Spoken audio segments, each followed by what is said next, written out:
Hi అండి, welcome back to our channel. ఈరోజు మన వీడియోలో చాలా టేస్టీగా ఇంకా సింపుల్గా చేసుకునే వెజ్ దమ్ బిర్యానీని చూపించబోతున్నాను. సో చాలా బాగుంటుందన్నమాట. వెజిటేరియన్ వాళ్ళకి అయితే పండగ అండి. ఈ దమ్ బిర్యానీ చాలా బాగుంటుంది, తప్పకుండా మీరు ట్రై చేయండి. సో ప్రాసెస్ని ఇప్పుడు చూద్దాం. ముందుగా అయితే వెజిటేబుల్స్ అన్నింటినీ కూడా నేను కట్ చేసేసుకొని తీసుకున్నానండి. సో ఇక్కడ గ్రీన్ పీసు, క్యారెట్, ఇంకా కాలీఫ్లవర్, క్యాప్సికమ్, ఆలు, ఇంకా పచ్చిమిర్చి.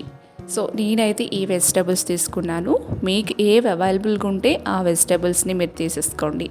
ఇలా చక్కగా ముక్కలుగా కట్ చేసేసుకున్న వెజిటేబుల్స్ని ఎందులోనైతే బిర్యానీ చేయాలనుకుంటున్నామో ఆ బిర్యానీ బాండీని తీసుకుని వెజిటేబుల్స్ అన్నింటినీ కూడా ఈ బాండీలోకి ట్రాన్స్ఫర్ చేసేయాలి. సో అన్ని వెజిటేబుల్స్ ఈ విధంగా వేసుకున్నాక ఇప్పుడు ఇందులోకి మీ టేస్ట్ సరిపడే సాల్ట్ని యాడ్ చేసేసుకోండి. అలాగే అర స్పూన్ పసుపు, 1 టేబుల్ స్పూన్ కారం తీసుకోండి.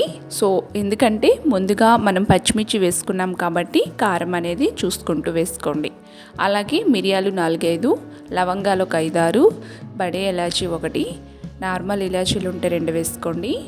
నెక్స్ట్ జాపత్రి, బిర్యానీ ఆకు, స్టార్ అనాస ఇవి వేసుకున్నాక ఇప్పుడు 1 కప్పు వరకు చక్కటి పెరుగుని వేసుకోండి. సో ఈ పెరుగు వేసుకొని చక్కగా మిక్స్ చేసేసుకోవాలి. వెజిటేబుల్స్ అన్నింటికి కూడా చక్కగా పట్టే విధంగా మిక్స్ చేసేసుకోండి.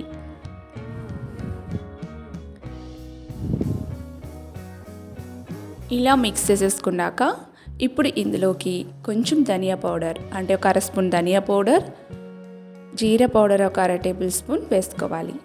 ఇలా వేసుకొని ఫ్రెష్గా అప్పుడే గ్రైండ్ చేసుకున్న అల్లం వెల్లుల్లి పేస్ట్ 1 టేబుల్ స్పూన్ వేసుకోండి. ఫుల్గా తీసుకోండి 1 టేబుల్ స్పూన్. ఇప్పుడు అంతా చక్కగా మిక్స్ అయ్యే విధంగా దీన్ని మిక్స్ చేసేసుకోవాలి. ఇలా మసాలా అంతా కూడా వెజిటేబుల్స్కి బాగా పట్టే విధంగా మిక్స్ చేసేసుకోండి. దీన్ని టైం ఉంటే 1 హాఫ్ అన్ అవర్ పాటు పక్కన పెట్టండి. టైం లేదనుకుంటే వెంటనే బిర్యానీ బాండీని స్టవ్ పైన పెట్టేసుకొని వెజిటేబుల్స్ని మగ్గించుకోవాలి. ఇంకోవైపు మనం రైస్ని పెట్టుకుందామండి. నేను ఎసురుని తీసుకున్నాను ఒక బాండీలోకి. ఇందులోకి 2 గ్లాస్ వరకు బాస్మతి రైస్ అయితే తీసేసుకున్నాను. సో మీరు బాస్మతి రైస్తో చేయాలనుకుంటే బాస్మతి రైస్, నార్మల్ రైస్తో చేయాలనుకుంటే నార్మల్ రైస్ని తీసేసుకోండి. ఇప్పుడు ఇందులోకి సాల్ట్ని వేసుకోవాలన్నమాట. సో రైస్కి బాగా సాల్ట్ పట్టాలి కదా. సముద్రపు నీరు ఎంత ఉప్పుగా ఉంటాయో మనం సాల్ట్ కూడా ఈ వాటర్లోకి అలా వేసుకోండి. సో సాల్ట్ వేసుకున్నాక సాజీరా 1/2 టేబుల్ స్పూన్, ఇంకా కట్ చేసేసుకున్న పచ్చిమిర్చి వేసుకోండి. నెక్స్ట్ వచ్చేసి లవంగాలు, దాల్చిన చెక్క, ఇంకా బడి ఇలాచి ఇవి వేసుకొని చక్కగా ఒకసారి కలిపి పెట్టుకోవాలన్నమాట. ఈలోపు రైస్ ఉడుకుతూ ఉంటుంది. మనం వెజిటేబుల్స్ని ఫస్ట్ పెట్టేసాం కదా, వాటిని చూద్దాం. వెజిటేబుల్స్ అయితే ఇక్కడ ఫ్రై అయ్యండి. సో మధ్యలో కలుపుతూ ఉండాలి, పెట్టేసామని అలా ఉంచేవద్దు. వెజిటేబుల్స్ని చక్కగా ఇలా మధ్యలో మూత తీసుకొని కలుపుకుంటూ ఉండాలన్నమాట. సో ఫస్ట్ అయితే మన వెజిటేబుల్స్లోకి ఆయిల్ వేసుకోలేదు కదా, 2 టేబుల్ స్పూన్ వరకు ఆయిల్ వేసుకోండి, సరిపోతుంది. సో ఇలా ఆయిల్ వేసుకున్నాక ఇంకొక నిమిషం పాటు దీన్ని ఫ్రై చేసుకోవాలి చక్కగా.